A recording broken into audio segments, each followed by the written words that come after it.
ഞാൻ പറഞ്ഞല്ലോ, സഭാ ശുശ്രൂഷ എന്ന് പറയുന്നത് എൻ്റെ ജീവിതത്തിലെ ഏറ്റവും വലിയൊരു ആഗ്രഹമായിരുന്നു. അത് സന്തോഷപ്രദമായിട്ടും വിജയപ്രദമായിട്ടും ചെയ്തുകൊണ്ട് ഇരിക്കുന്ന സമയത്താണ് ഗിൽഗാൽ തുടങ്ങുന്നതും. 2 വർഷം സഭയും ഒരുപോലെ കൊണ്ടുപോയി, ഗിൽഗാൽ കൊണ്ടുപോയി. പക്ഷേ ഗിൽഗാൽ ആൾക്കാർ കൂടിക്കഴിഞ്ഞപ്പോഴത്തേനും എനിക്ക് സഭാകാര്യങ്ങൾ ശ്രദ്ധിക്കാൻ പറ്റാതായി. അപ്പം ഞാൻ പാസ്റ്റർ TS എബ്രഹാം ആയിരുന്നു ഞങ്ങളുടെ സെൻട്രൽ പാസ്റ്റർ. ഞാൻ അച്ഛനോട് പറഞ്ഞു, അച്ഛാ ഇതുപോലാണ് കാര്യം, ഞാൻ പൂർണ്ണസമയം ഗിൽഗാലിലേക്ക്. അപ്പോൾ അച്ഛൻ എന്നോട് ആകുന്ന പറഞ്ഞു, സഭാ ചാർജ് വിടരുതേന്ന് പറഞ്ഞു. ഞാൻ അച്ഛനോട് ഒരു വാക്ക് പറഞ്ഞു, സഭയും വിജയിക്കുകയില്ല, ഗിൽഗാലും വിജയിക്കുകയില്ല, അതുകൊണ്ട് ഞാൻ പൂർണ്ണമായിട്ട് ഗിൽഗാലിൻ്റെ ചുമതല ചെയ്യാനായിട്ട് ആഗ്രഹിക്കുന്നു എന്ന് പറഞ്ഞു. അങ്ങനെ തട്ടേക്കാട് സഭയിൽ നിന്നാണ് ഞാൻ സഭ ചാർജ് വിടുന്നത്.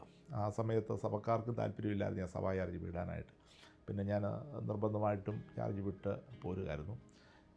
എന്നാൽ ആദ്യത്തെ എനിക്കൊരു പ്രലോഭനം പോലുണ്ടായത്, കഴിഞ്ഞ ആഴ്ച വരെ സഭായോഗം നടത്തി, പിറ്റേ ആഴ്ച ഞാൻ സഭയിൽ പോകുന്നില്ല. അന്ന് ഞാൻ ഈ ബ്രെയിൻ ട്യൂമർ വന്ന മനുഷ്യനെ ഞാനാണെന്ന് കുളിപ്പിക്കുന്ന സ്റ്റാഫൊന്നുമില്ല. അപ്പോൾ അദ്ദേഹത്തെ കുളിപ്പിച്ച് കഴിയുമ്പോൾ അദ്ദേഹത്തിന് ഡ്രസ്സ് മുഴുവൻ കഴുകണം. അപ്പോൾ എൻ്റെ ഡ്രസ്സ് ഉൾപ്പെടെ എൻ്റെ വൈഫാണ് കഴുകുന്നത്. പക്ഷേ ഈ സഹോദരന്മാരായിട്ടുള്ള 2-3 പേരുണ്ട്, ഇദ്ദേഹം ഉൾപ്പെടെ, അവരുടെ ഡ്രസ്സ് ഞാൻ വേണം കഴുകാൻ.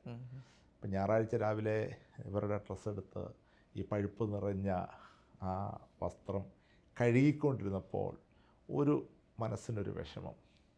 കാരണം തലയാഴ്ച വരെ ആരാധന വർഷിപ്പ് ലീഡ് ചെയ്തും പ്രസംഗിച്ച് നിന്നിട്ട് ഈ ആഴ്ചയിൽ ഒരു തുണി അലക്കുകാരനായിട്ട് ഇവരുടെ ഈ വസ്ത്രം, മുഷിഞ്ഞ വസ്ത്രം കഴുകിക്കൊണ്ടിരിക്കുമ്പോൾ മനസ്സിലൊരു പെട്ടെന്ന് ദൈവാത്മാവിനോട് പറഞ്ഞു, മകനെ ഇതിനാണ് ഞാൻ നിന്നെ വിളിച്ചിരിക്കുന്നത്. ഒരു പക്ഷെങ്കിൽ അന്ന് ഞാൻ മടുത്തിരുന്നെങ്കിൽ, അന്ന് ഞാൻ പിന്മാറിയിരുന്നെങ്കിൽ ഇന്ന് ഗിൽഗാൽ കാണത്തില്ലായിരുന്നു. പക്ഷേ എൻ്റെ ദൈവം എന്നെ പഠിപ്പിച്ച ഒരു പാഠമായിരുന്നു, ഗിൽഗാൽ ആശ്വാസം ഇവരെ സംരക്ഷിക്കണമെങ്കിൽ നിനക്ക് ഇത്രയും ഡെഡിക്കേഷൻ ഉണ്ടായിരിക്കണം. ഇവരുടെ വസ്ത്രം ഇന്നിപ്പം വസ്ത്രം കഴുകാൻ ആൾക്കാരുണ്ട്, അതിൻ്റെ മെഷീൻസ് ഒക്കെ ഉണ്ട്. പക്ഷേ അന്നെന്ന് പറയുമ്പോഴത്തേന് ആരുമില്ല, നമ്മൾ തന്നെ കഴുകണമായിരുന്നു. പക്ഷേ ദൈവം എനിക്കൊരു ഉറപ്പ് തന്നു, ഇതിനാണ് ഞാൻ നിന്നെ വിളിച്ചത്. അപ്പോൾ എനിക്കത് ചെയ്യാനൊരു മനസ്സ് ദൈവം തന്നു, കുളിപ്പിക്കാനൊരു മനസ്സ് തന്നു, ഈ വസ്ത്രം കഴുകാനൊരു മനസ്സ്. ഞാൻ സാലയോട് പറഞ്ഞു, എന്ത് വേണേലും ഞാൻ ചെയ്യാം, മോഷൻ എടുക്കണം, യൂറിൻ എടുക്കണം, അതൊക്കെയാണെന്ന് ചെയ്യേണ്ടത്. നമ്മൾ മാത്രമേ ഉള്ളൂ. പിന്നെ ഇവരെ എടുക്കുന്നവരുന്നുണ്ട്, ഈ തളർന്നു പോയവരെ. അപ്പോൾ അവർ കഴുത്തേലിങ്ങനെ പിടിക്കും, നമ്മൾ